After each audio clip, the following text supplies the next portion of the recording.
Hey everyone, welcome to Everyday Fi. I'm your host, Megan Combs, and I'm here to say that you do not need a $1 million book deal or a famous blog to reach financial independence. By exploring the lives of everyday people pursuing Fi, I'll show you how to forge your own path to financial freedom the everyday way. If you'd like to support the show, check out my Patreon at patreon.com/everydayfipodcast for ad-free and bonus content every single month. Today is part 2 with Tex, the anonymous guest who previously spoke about his struggle and his triumph over addiction. In this episode, Tex shares his journey towards financial independence and how various influences like the Bogleheads, Mr. Money Mustache, and Clark Howard shaped his philosophy. Struggling with how to spend money wisely and balancing life priorities, Tex discusses how he used methods like careful car shopping and thoughtful school selection for his children to reach Fi. Despite his family's generational wealth, Tex's aim is to decelerate his career, appreciate the present, and make prudent decisions without succumbing to societal pressures of more.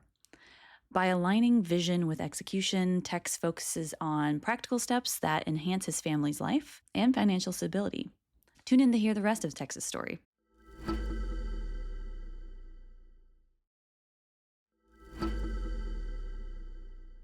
Now I want to hear about how you found financial independence. And I know that you said this is a reflection of everything that was already inside you, but I want to know the story of where you found it. Who was the first person who drew you to this type of financial education? And why did this type of finance education speak to you more than maybe some of the others? Sure. So I remember you had a guest on, I think she was somewhere in the DC, Northern Virginia area, and she considered herself a Boglehead first.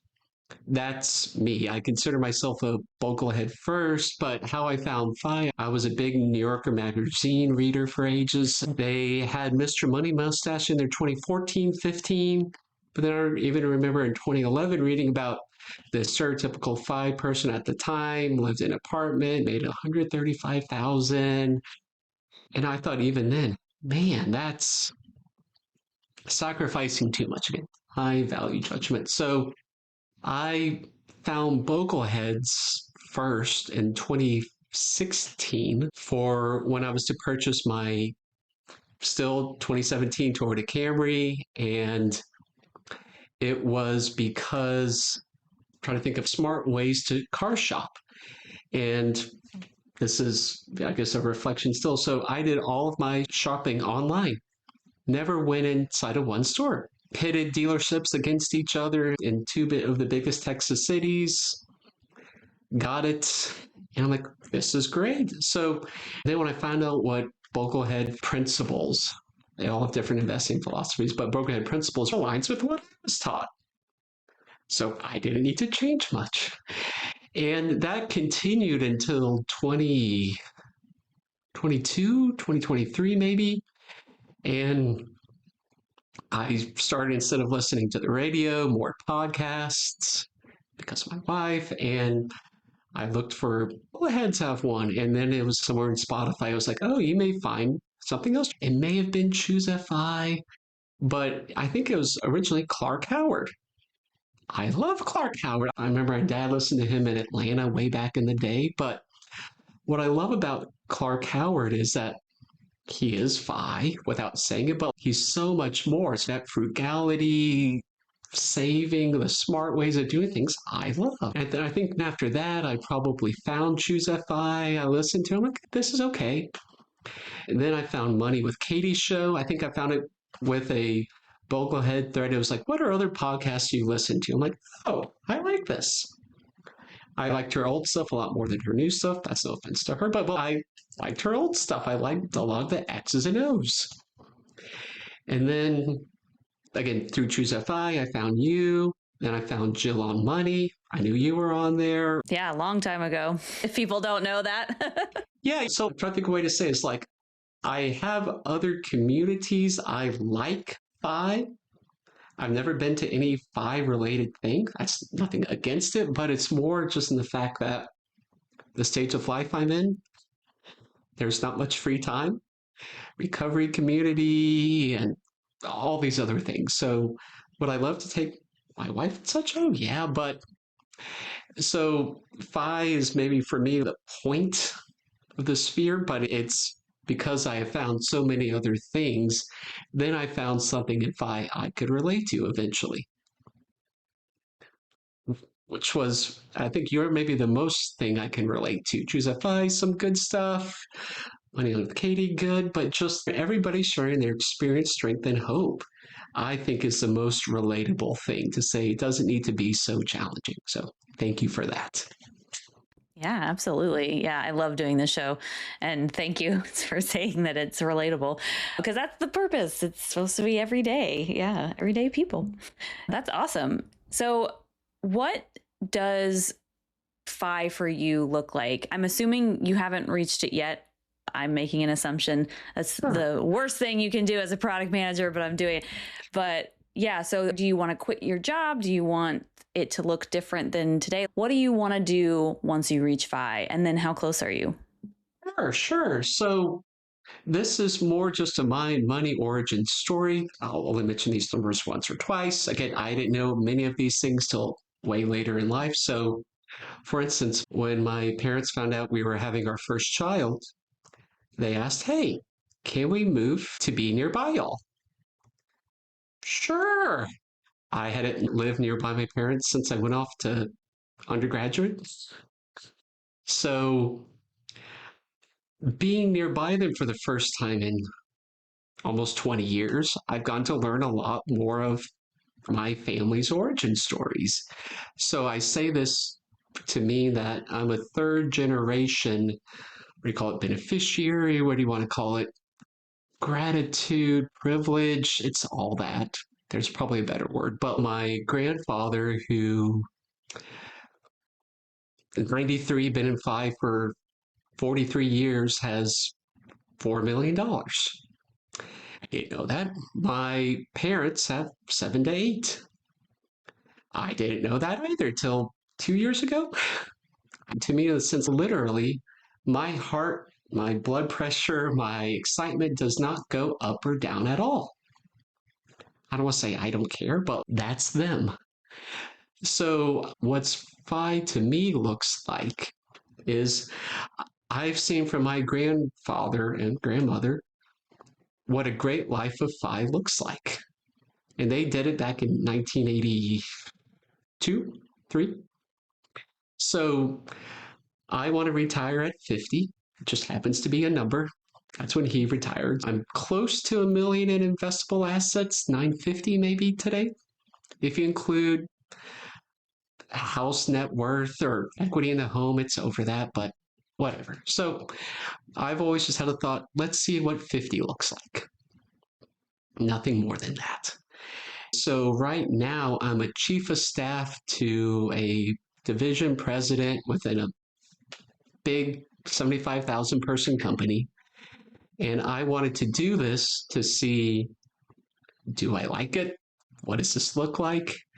And once I saw again for the 500th time his schedule and others like it, where literally works their life, travels their life, I don't want that. So, what Phi has helped me with is I had to remove so many other layers of the onion just to get to where it is. I think it's a Buddhist phrase when the student is ready, the teacher will appear.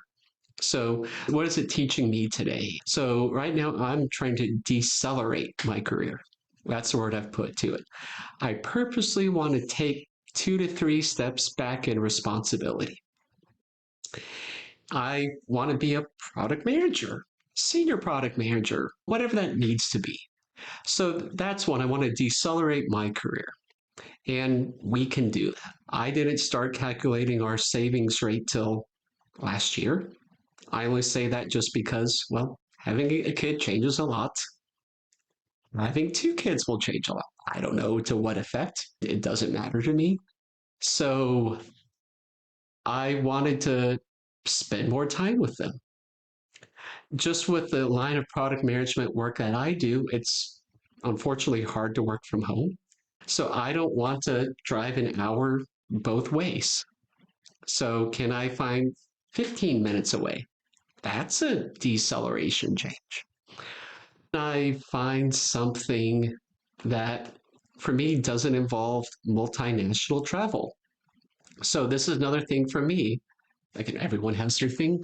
I don't get enamored by travel. I've had to do that a lot for work. At least for me, when I hear business travel, it's almost like bragging that you have a million miles on, let's just say, Delta. I don't think that's a thing to brag about because you were away from family. That's just me moving away from family so much. And what's great to being in all these different cities and all, and I tell this to my wife, is I promise you, small town India is small town Texas, is small town North Carolina, is small town UK. Small town is small town, big city is big city.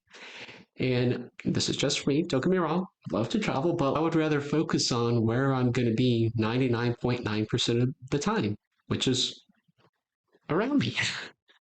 So I would rather spend my time and energy with things that make that life around me fulfilling. For instance, that was one of the things moving out to this far-flung suburb here is there was a website. I forget how I found it, but it's called schooldigger.com. And literally, it, based off of different criteria, you can rank all the schools in each state, 1 through whatever, 5,000, let's say, elementary, middle, and high school. And literally, we did that to say which school do we want to be zoned to. And then we drove around it. You can see what houses are zoned to what school. We were in a school that's in the top 20 out of 4,500. That's not a point to brag, but just to say we moved out for that reason. And you talk about the Lux surface area. When you move out there, you find other people that moved out for the school. I thought the neighborhood that we live in, I thought those died like in the 80s and 90s. There's such a community. There's bunco nights for women, there's guys' nights here. People keep their garage doors open. I look across the street. My neighbor is from the UK. The other one's from Azerbaijan. There's a Mexico family, second home. I also want my child to have, at least another way, how I was raised. You see people that don't look like you. So, just for all those reasons, I've already created so much of my life that I would want without knowing it. And decelerating work is just the next step of it. Last thing, just because I've said me a lot, my wife has switched her careers pre-pandemic from being a restaurant manager to being an elementary school music teacher. So, in the same way for her, I told her I was decelerating. We were like, well, can you work? Can you find a school that's half closer to where we live? What a shock. Yes. And then she wanted to work part time to see if she wanted to do that. So she worked part time last year. She wants to work full time this year. So she's working full time this year. So you can experiment and try things and come to find out we love our daycare. Daycare's a heck of a lot. But 9 other families in the neighborhood love it. We love our daycare. So I'm grateful that I'm not fleeing something. I'm wanting more of what we have around here. And Phi has helped focus that even more onto little things. So more step at a time. And I never knew this life existed. And I'm grateful that it does. Yeah, that sounds like a great neighborhood. I love the idea of being around people who are different from you, because that's one of the downsides of living in a suburb sometimes is everybody here kind of looks like me. At least that was the suburbs I grew up in. That's why I like my neighborhood a lot, because everybody is different around here, and I love that. And so I'm like, wow, there are suburbs that are like that too. Great. And I'm definitely going to be checking out that schooldigger.com, because yes. I was actually having a really hard time figuring out which school is a good school where we are and then where the neighborhood is. It's actually quite hard to do that because I found it difficult. I bet it's not as difficult. I'm making it harder than it is, but it seemed difficult when I was trying. And I think for me too, I'm like, well, how do I know this school is going to stay this way? Or how do I know that a school that's ranked poorly now won't be really good by the time my kid is at that level? Because I'm not even pregnant yet, right? And my sister, who lives in Austin, Texas, she bought her house, I think between 20 and 25 years ago. And the neighborhood has changed so much since then. I think it's the high school that they're near was kind of a lower ranking school, and now it's one of the most coveted schools in the entire city. And it's because the community made it that way. They were like, we want our schools to be better, so we're going to make it better. And so I think about that because she has 4 kids, 2 who are older and 2 who are younger, and her youngers were at that high school recently. That's why I find it hard to be like, should I choose a neighborhood where the school is, or should I not worry about it as much? You know what I mean? As long as we're not moving outside the city, maybe we could move to different districts if the school turns out to be not so great or something like that. I don't know. So yeah, we've been thinking about it. Oh, no, Alex School there, you could see its past rankings, I think 10 years. So you can see history. That's great. You can see how they did on test scores. So we did that in the pandemic. So we saw a number of schools and we wanted to see the other suburbs. And just like in a simple way, I have grown up similar, but if I'm in a nameless, faceless neighborhood and you can tell there's not as much community, for me, it didn't matter what the school was. So we were thankful that we came here, we saw it. You could walk to restaurants. There's so many parks. If people only knew the neighborhood park that we live in, oh my gosh, I promise you, the neighborhood, it's nothing like it. And that forces communities. Anyway, we've been very fortunate in that. If you research, then you can find other things that you may like in that Lux surface area. I'm not trying to flee a bad job or anything, at least that for me, I'm just trying to have more of what we have now. Yeah, which is awesome. You're running towards, you're not running away, which is what the goal of FI is, which is awesome. So, yeah, thanks for sharing that. I'm so excited for you. Yeah. So, I wanted to talk a little bit about your current life. And usually I structure that as what are some of the challenges you're going through right now? And then what are some of the wins you're going through right now? So, let's start with the challenges and we'll end with the wins. Sure. So we're about to have a second son any time now. This is a Sunday. We thought it was going to be on Tuesday. It wasn't. I don't want to say it's a challenge, but I was like challenge as like opportunities to grow. So I am glad that we have an opportunity to grow, to be parents. I love being a parent. Oh my gosh, it's so much fun. It was good to feel what lack of sleep felt like. We've been very, very fortunate with our first son. So we'll see what two's like. Every child's different, maybe. We'll see. The challenge is how to treat this upcoming birth and raising as unique and not just cut and paste with the first. Well, I did this here, I can do it here. Well, no, that's not listening to the child's uniqueness. So that's a current struggle. I'll say another one for me is seeing how much generational wealth. I don't know that. I've never had to deal with that. I've never thought about it. So I know the behaviors to raise, not to, as much as we can, not to have our child, he'll never know things like this. We'll pay for everything for him in college and all that. But that's my stewardship thing, is what do I want that to look like? Not necessarily for me, but for my kids. Do we want a third? Oh, I forgot another one, the white coat investor. I've always liked him. So do we want to give away earlier? He talks about having a 20s fund, a 30s fund, and a 40s fund. Do we want that? I don't know. But the struggle for me is to say, I don't know what that looks like. That's okay. I don't have to have the answer today. But I will hire a financial planner to be as open and honest about that. So, because of my brother's Asperger's, my dad said, you're going to have to take care of him when we pass, all that. That's fine, sure. So, I've asked him, hey, when I work with this person, I want to look under the hood.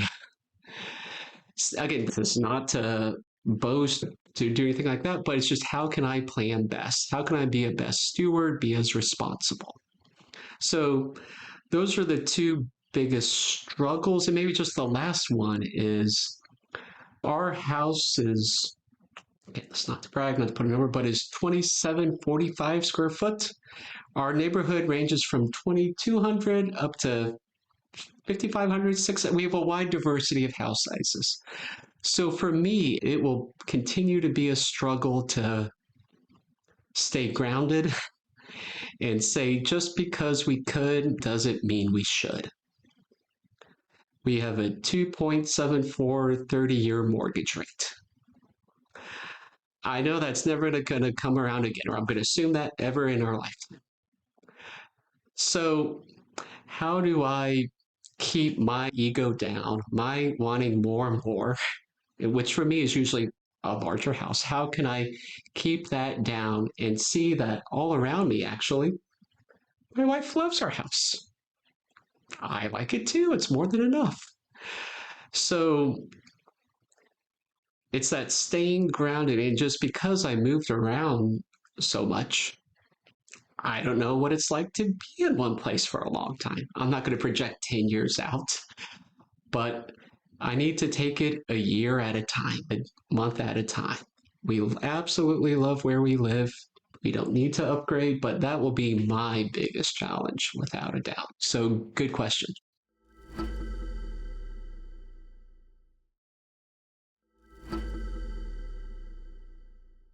Actually, we are so similar. That's my biggest challenge right now. So you think your house is smaller, and I get it. It's all relative, right? But ours is 1,100 square feet. Yeah. And it's a 100-year-old house built in 1925 and has 2 bedrooms, 1 full bath. We added a half bath in the mudroom, and it's plenty for us, especially as just the 2 of us, especially with a second toilet now. When we only had 1 toilet, that was a little more challenging, but that's why I decided to add a bathroom. And we are planning on obviously having kids. We told ourselves, we know there's a neighborhood we want to end up in here in Durham. It's South Durham. We're right now in North Durham, but we don't need to do that right now. We should try and make this house work as long as possible and wait until the children go to school, and not like preschool, not like kindergarten, like school until we upgrade. Or if we decide to have maybe more than 2 children. I think having 2 in 1 bedroom is fine. You put them in a bunk bed. But once you have 3, that's a little more challenging, especially with 1 bathroom. So, oh my gosh. Yeah. And so we're just going to wait and see how far we can get with this house, because the way my husband said it, he was like, Megan, in 1925, people lived in houses like this all the time with bigger families than this. They dealt with the single bathroom all the time. The fact that they had indoor plumbing was awesome to them. So, and I was like, yeah, that's true. That's very true. And so I deleted Zillow off my phone and just don't look at it anymore. There's also another goal we want to do. I was saying, oh, why don't we at least save for a down payment? But now there's a different, more important goal that we want to do. I'm not going to share that on the show just yet. We're not ready to share it yet. And so we're saving for that instead. But yeah, that's going to be my struggle, because like I said, I grew up in the suburbs in larger homes. I think the smallest house we ever lived in was a duplex, and it was still larger than my house is now. So yeah, but this house is great. We also have a huge detached garage in the back. And so it's not all of Chris's stuff is in there. We don't keep our cars in there. We just keep stuff in there, and it has a loft and everything. So if we really wanted to expand the living space, it's possible. I think the only downside of this neighborhood is it's not a suburb. It's an urban neighborhood. Downtown is 5-7 minutes from here. And you could technically walk there, but there's no sidewalks on our street. And that's really hard. And it's not the kind of street that's really easy to walk on. It's a double yellow line type of street. And so it's not a slow neighborhood street. It's a zoomy street. There are people that go down our street. And so that's one thing that's really annoying, because if we wanted to go walking with the kids or something, we have to put them in the car and drive a couple blocks to where the sidewalks actually do start. And then there's a trail right there. So that's the one sticking point that I might force us to move sooner, unless they decide to put sidewalks in. I'm not holding my breath. But that was a huge, long tangent, just to say that I'm right there with you. This is where, for me, I'm thankful. Just because I can doesn't mean I should. We could. Oh, yeah. But should we? No. I could have moved overseas for work many times, but should I have? Oh, no. So, at least for me, I found the things that work out, it doesn't need to be hard. And it'll happen when it happens. So, maybe one of the struggles I have one is, so we've spent the last 4 months getting ready for kiddo number 2. So we've spent, I can't believe I was saying this, but like $15,000 on home upgrade. So it was carpeting the stairs and the office here. That's $1,700. I was in Asia for work, and our house is 2009. So the garage door mechanism crapped out. So that was another 750. Anyway, it's great and wonderful. I'm not handy. There's a handyman to do different things. That's $500. It's getting a paint person to do little swatches around or just touch ups throughout the house. That was another $500. And then the last one of my wife's is that, because I don't need much, we haven't changed our house much since we've moved in. And we used someone, again, because my parents live nearby. It was someone who my mother had met through their group, and she's redecorating our house room by room. So how much it'll probably be is maybe 20,000, hopefully, when just room by room buying something new or different. So I say this all to me, spending money to make the house the way that we want it to for 2 boys. So the dining room is going to be a playroom now. We sold our dining room table that we got at a furniture bank store. We get it on consignment. I sold the rug. We're going to have the handy person take down the chandelier. I'm going to sell that too. Anyway, so it's like room by room doing things like that. So we'll see with what the bones of this house is. How will it do for 2 boys for the next 3 to 4 years, maybe, ideally. So that's a current struggle, is letting go of the outcome that I want and just let the process take out. I always want to add my will to it, and that's usually when I get trouble. So I'm surrendering to the process, a thing at a time, and it's not so bad. Yeah, it sounds great. I would love to do that, actually, decorate room by room. Ours is actually pretty good, though. We just have a lot of stuff. I know people who are listening can't see this, but you can see my living room is full of, that's my clean clothes that I need to put away. And that's all of our storage stuff is under the TV. And there's a big box on our dining room table that has a cat in it. I don't know if you can see him right there. Oh, yes. Yeah. And we don't have any storage. We have 2 closets in the entire house, right? We're already married, but we're having a party in November, and I'm doing all the decor myself. And so I'm collecting pieces over time of what I want to do. And so they're all just sitting on this shelf that we have in the dining room, and it's just getting bigger and bigger. And I'm like, oh my God, I can't wait till this reception is over so I can just either return a lot of it, because a lot of it we can just return, or just give it away. I will definitely be telling people at the reception, hey, you like a centerpiece? Take it. Please take it. So yeah. Great. So how about we talk about some of your current wins in your life right now? And because you did 4 struggles, you have to do 4 wins. 4 wins. 1, I live the life I could never imagine, and it keeps getting better. Again, if all these things are just an outgrowth of the inside stuff, that I constantly try to weed eat my insides too.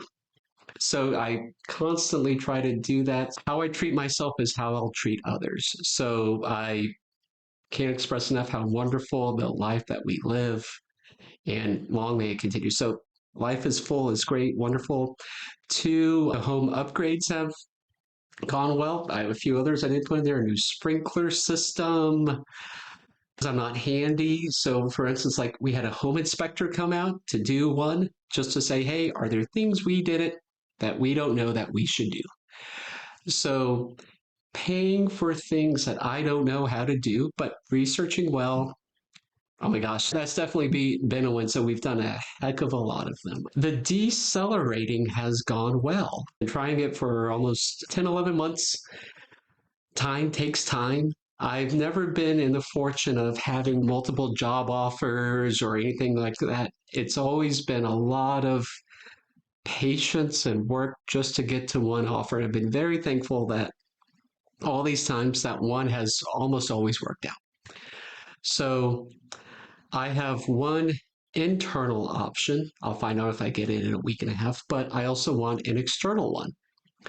The external one, oddly enough, the business unit headquarters of this big company is in Greensboro. The thing of it would be I could work from home 5 or 6 weeks straight, but I would have to travel there for once a week, every 5 or 6 weeks. I think that's a fair trade off, but we'll see if I get it and we'll see if I like the company. But that's been offered to me. So by February, things will be a lot clearer. So the current win is being patient, letting go of expectations of what I originally thought it would look like, and seeing that, oh, I may not have needed that. Oh, or I'm thankful, hey, that a company nearby where I lived,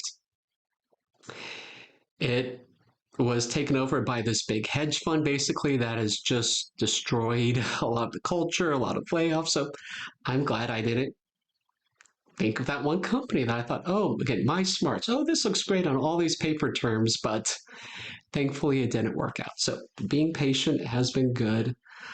Another current win is having my parents be a big part of my life again and of my wife's life. They've been our permanent babysitters. They're retired. They have nothing better to do. But all of my overseas trips, I saved all the text messages of all the crap that, which is another reason why I want to decelerate. I don't want to put my wife through traveling overseas for a week at a time. So for instance, it was having to go through teething the first time and having my wife call my parents for help, and anyway, finding teething gel and all that we didn't know about before he slept throughout the night after 3 months, which is very rare. Anyway, he was very fortunate. It took 3 months, but still, for months 1 and 2, I was gone for 3 out of those 6 weeks, let's say. So having those struggles through, but having my parents step up, but seeing what selflessness is, and as a way of that too, I can see not just them as parents, but as human beings who their behaviors they do that I want to do more of or less of. I've seen quite a few less of too. So that's been really good, is just to be as objective as one can be, and probably knowing I'm wrong about it. But being objective about it all has been really good. And then I think I'm on that. The fourth one is a current win is we got a 2023 Toyota Sienna. We traded in my wife's 2008 Honda Pilot that had almost 200,000 miles. And we researched it pretty much the same way, where we did all of our research online, never sat inside a store. We drove other vans around our neighborhood to see what we liked. We liked the Sienna. It was hybrid at the time, or still is. But we went this time, instead of just being in Texas, I went 1,000 miles each way. So literally, I emailed 45, 50 different dealerships, asked them for the VIN model number, the color, all we got, and we probably saved $8,000 from it. We paid $45,000 in cash, but again, we hope to keep that for 10, 15 years. So a win, I know that's a little past win, but a current win that, well, I think will always keep winning for me is if one does good research, gets multiple bids, if it's investing in something that we value, whether it's safe driving, a house by a great school, if we do those things like that, you will save money and pay off. So that always is something that bears fruit in my life. And I'm glad I have an example of that with my father doing that a lot. And I hope to continue to do that. Yeah, those are great. And I'm glad you were able to come up with 4 and super easily too. That was awesome. Thank you. Yeah. So we are coming towards the end of our time now, but before we sign off, I want you to leave the audience with a life hack, recommendation, or learning that they can walk away and take action on. So outside of, I feel I've said a few others like attracts like, the 3 questions. This is one our ACOO says that I like. It's vision without execution is hallucination. And that is so me. And why I say that is I like the visioning part. I like to set all the actresses on stage in the right way and then have it all dependent upon each other. If one falls out, it's not there. The point of that quote is vision is great, but it's the acting part that is important. And if I don't ever act on my vision, I can't make that vision a reality. So the hack for me is vision to me is also asymptotic, which is you can get a lot of good stuff at the beginning and maybe middle way through, but at some point, it's not going to make too much of a difference either way. It's the same for me, and I'm a target date fund investor. Could I do all VTSAX and VTI and whatnot and these other funds? Could it make it a little more difference? Maybe. But is it going to take away from more time with my son, these other things? No. So a vision has to get directional, a lot of work, but then after a while, it is about action. And for me, it's the consistently acting part on it. So just like any product launch, you have a vision, but in that vision, don't assume it's going to work right. Actually, assume it's not going to work.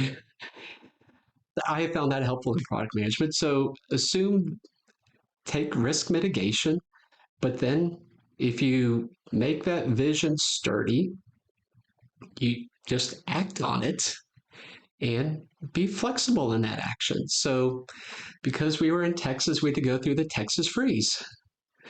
We were out of our house we were renting at the time for 4 months. That was fun. So anyway, so one of the things we have with where we live is one of the things to act on our vision of never going through that again is we have a whole house generator. That was $13,000, but 2,000 was off from Costco because it was a Costco dealer that paid for a lot of diapers. You can spend a lot of stuff, but that was an important action to us, for me, is to protect our family safe, never have that happen again. So as much as we can, we've done a lot of research on that. So vision without action is hallucination. So that's my life hack. Love it. Yeah, that's perfect. Awesome. Well, thank you so much for being here, Tex. And it was awesome speaking to you and getting your story. And I'm sure a lot of people related to it. I know I did. And yeah, thanks for being here. You are welcome, Megan. Thank you for this service that you do and for bringing on everyday people to say you can be, it's not like you can be one of us, but you probably are one of us.